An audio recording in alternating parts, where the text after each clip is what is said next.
Hello, ഞാൻ ഇന്നൊരു ലിപ്സ്റ്റിക്കിൻ്റെ video ആയിട്ടാണ് വന്നത്. എന്തെന്നറിയട്ടെ, ഒരു യൂട്യൂബിലൊക്കെ ഭയങ്കര വൈറലായിട്ടുള്ള ഒരു ലിപ്സ്റ്റിക്കും കൊണ്ടാണ് ഞാൻ വന്നത്. ലവ് ബർത്തിൻ്റെ ഒരു മൂസ് ലിപ്സ്റ്റിക്. ഇതാണ് ലിപ്സ്റ്റിക്ക്. ഇത് യൂട്യൂബിലൊക്കെ ഭയങ്കര വൈറലായിട്ടുണ്ട്. കുറച്ച് സമയം മുമ്പ് ഭയങ്കര വൈറലായിട്ടുള്ള ഒരു ലിപ്സ്റ്റിക് ആയിരുന്നു. ആൻഡ് ഇത് ഷെയ്ഡ് ഞാൻ കാണിച്ചു തരാം. ഷെയ്ഡ് കാണുന്നു വിചാരിക്കുന്നു.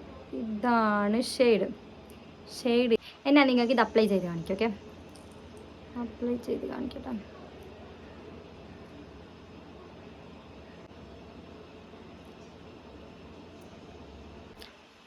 ഇതാണ് ഷെയ്ഡ്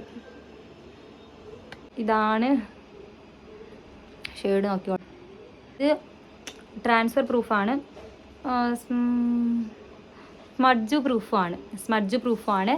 ആൻഡ് ഇത് 5 to 4 hour ലാസ്റ്റ് ചെയ്യുന്നുണ്ട്. പിന്നെ ഫുഡ് കഴിക്കുമ്പോൾ ഇളകി വരുന്നുണ്ട്. പിന്നെ അത്ര ലൈറ്റ് വെയ്റ്റുമാണ്, ലിപ്പിനെ ഡ്രൈ ആക്കുന്നില്ല. പിന്നെ നല്ലൊരു കാര്യം എന്ന് വെച്ചെങ്കിൽ നമ്മൾ ലിപ്സ്റ്റിക് ഇടുമ്പോൾ നമ്മൾ ലിപ്പിനെല്ലാം ലൈന് വരുമല്ലോ. പക്ഷേ ഈ ലിപ്സ്റ്റിക് ഇട്ടാൽ ലിപ്പിന് ലൈൻസ് ഒന്നും വരുന്നില്ല, ലിപ്പിനെ ഡ്രൈ ആക്കുന്നില്ല.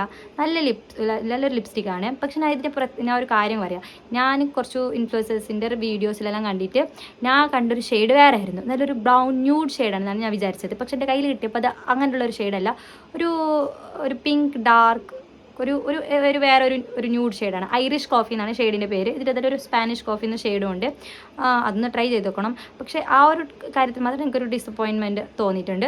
അല്ലാതെ ലിപ്സ്റ്റിക് അടിപൊളിയാണ്. പക്ഷേ എല്ലാ സ്കിൻ ടോണിനും ഇത് സ്യൂട്ടാവും. ഇപ്പോൾ എൻ്റെ സ്കിന്നും പിന്നെ ഒരു മീഡിയം സ്കിൻ ടോണാണ്. അപ്പോൾ എനിക്കിത് നല്ല സ്യൂട്ടായിട്ടുണ്ട്. പക്ഷേ എനിക്കൊരു ഷെയ്ഡിൻ്റെ ചെറിയൊരു വിഷമമൊന്നും ഉള്ളൂ. അതിൽ കണ്ടത് വേറെ, എനിക്ക് കിട്ടിയത് വേറെ, അങ്ങനെ ഒരു തോന്നില്ല. അതിൽ കണ്ട പോലെയല്ല ഈ ലിപ്സ്റ്റിക്ക്. ശരിക്കും ഇത് നമുക്ക് ഉണ്ടൊരു ശരിക്കും ഇതാണ് ഷെയ്ഡ് ഇതാണ്. പക്ഷേ ഇങ്ങനെയല്ല ഞാൻ ആ വീഡിയോയിൽ കണ്ടത്. വേറൊരു ബ്രൗൺ ന്യൂഡ് ഷെയ്ഡായിട്ടാണ് എനിക്ക് തോന്നിയത്. പക്ഷെ അങ്ങനെയല്ല എനിക്ക് ഇത് കിട്ടിയത്. പക്ഷെ നല്ല ലിപ്സ്റ്റിക്കാണ്. അപ്പോൾ ഷെയ്ഡ് ഐറിഷ് കോഫി. അപ്പോൾ നെക്സ്റ്റ് ഒരു വീഡിയോ ആയിട്ട് കാണാം. അപ്പോൾ ഇത്രയേ ഉള്ളൂ. Okay, by.